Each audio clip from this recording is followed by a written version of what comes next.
A fabulous first half. Great shooting. Electrifying offense. And then, oh my, what happened? But there is a piece of great news in this game. It's all next on POSTCAST.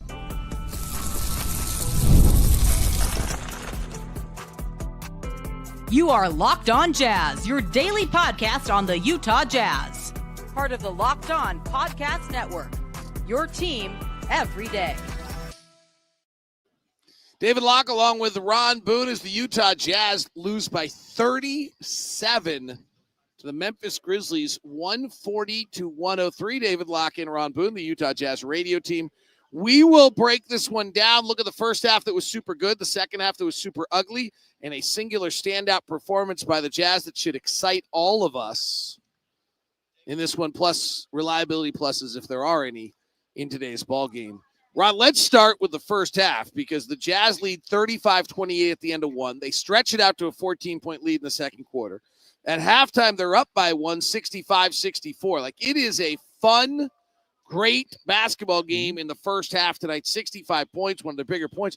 The Jazz hit 12 threes in the game in the first half. Let's go just stop the game right there for a moment. What were the Jazz doing so well? It's a beautiful basketball. Probably it was more of, in practice, you make all the right passes, you make all the right moves, and things fall into place. You're starting to feel good about yourself. And I thought that first half was exactly, and I told you what I saw this morning. And I was hoping that that's the way they played here tonight. That first half, especially the first quarter, was right on it. Moving the basketball, and I think the most important thing was the weak side action that they had going. And that's one of the reasons they got so many good three-point looks. And did Memphis take this away from them as the night went on by picking up their intensity, or did the Jazz take themselves away from them? I thought a little bit of both there, but I thought Memphis started to play that way as well. And probably played the way they been playing all season long, a little faster, but then they started making shots there as well. Different lineups out there on the floor really made a big difference, I thought, for Memphis as far as shooting the basketball. And they ended up with that good second quarter, outscoring the Jazz in that second quarter. What was that? The second quarter was relatively close. The third quarter was the bamboozlement. Well, they caught up in that second quarter. Yeah, right.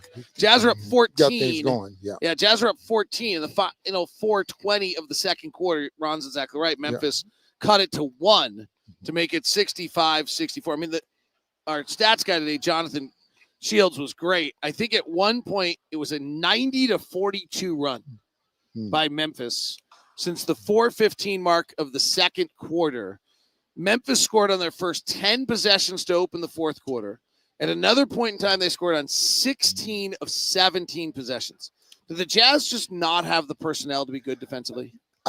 From looking at what I saw here tonight, no, they don't. I mean, they don't have a 48-minute team that what they're putting out there on the floor right now with the young kids. It's awfully difficult for them to play 48 of good basketball. Okay. Meaning, should you have 7-minute stretches this bad? That's probably. You're just this young and this inexperienced. Yeah, and that really makes a big difference because sooner or later, coaches are going to figure out what you're doing and they're going to counter. They're going to make adjustments. And as a player, can you make an adjustment off of what they're doing? And as a coach, you go in halftime. Can you anticipate moves that coaches are going to make so you be ready for it? Awfully difficult. I do think there's something to be learned from the last 3 nights, just in fairness to our players. So we've played Boston, Cleveland, and Memphis. Mm-hmm. And for a period of time, we're staying with them and playing good basketball. And then it collapses and falls apart. And by the time we hit the fourth quarter, it's over. And there's 2 thoughts I would have on this. So one is, I don't think we have anything in our back pocket that we can go to in the reserve to say, oh, yeah, I've been here before. I know how to stop this run. We don't have the confidence as a group. We've lost 56 games to do that.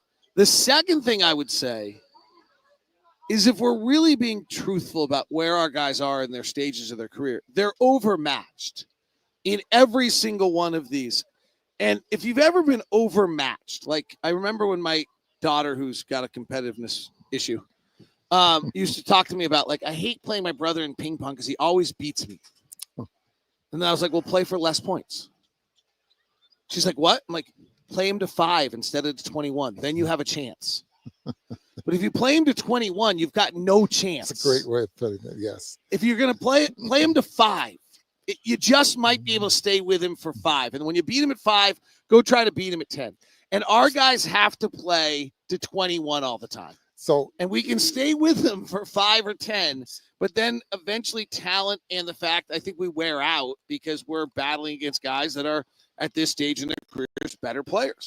So your point of 7 minutes. So every 7 minutes of every quarter, you're thinking that shoot for that and shoot for a great every quarter of playing some great basketball for 7 minutes. Right. Personnel makes a big difference what you have out there for whether you can do that or not. Today's show is brought to you by our friends over at Monarch Money. Have you ever looked at your bank account? Okay. Have you ever? Okay. When was the last time? Let me rephrase that. You looked at your bank account and said, hey, wait, where did all the money go? So yesterday, between dining out, online shopping, lots of skiing. It doesn't say that. I'm just adding that in. Entertainment, lots of golfing. Oh, wait, you never pay. It's easy to lose track. That's where Monarch Money comes in, your personal CFO giving you full visibility, control over your finances. Monarch Money isn't just a budgeting app. It's a complete financial command center. You can track all your accounts, investments, and spending in one place so you can stop just managing your money and start building wealth. When you use Monarch Money, you'll realize how much you're spending on, I don't know, skiing, eating out on the road, things that breakfast oatmeal at hotels. It's all in all in one convenience, including instead of juggling multiple apps, use Monarch. Check your finances, track spending, and even plan long-term goals. Easy collaboration, managing money with your partners smoother than ever. You can track, share personal accounts, set goals, and stay on the same page without stress. Take control of your finances with Monarch Money. Use code LOCKEDONNBA at monarchmoney.com for 50% off your first year. That's Monarch Money. Code LOCKEDONNBA for half off your first year with Monarch Money. The star of the night for the Utah Jazz and a fabulous sign is Isaiah Collier. Opened the night hitting 2 threes right away, taking them confidently, and then finished the night, was it 4 of 8? 4 of 8. The 8 is the best number here. The biggest stretch of the year that disturbed me about Isaiah Collier and made me seriously wonder what we have, if maybe nothing at that point, was when he went 3 games in a row without taking a 3. It is not 1947. You cannot do that in the NBA. If you're a point guard in this league, you have to take 5 threes a game. You got to earn some respect. You've just got to take 5 threes a game. So if Walker Kessler can jack up 6, Isaiah Collier at this point of the season can jack up 8, and he made 4 of them, and they all look good tonight.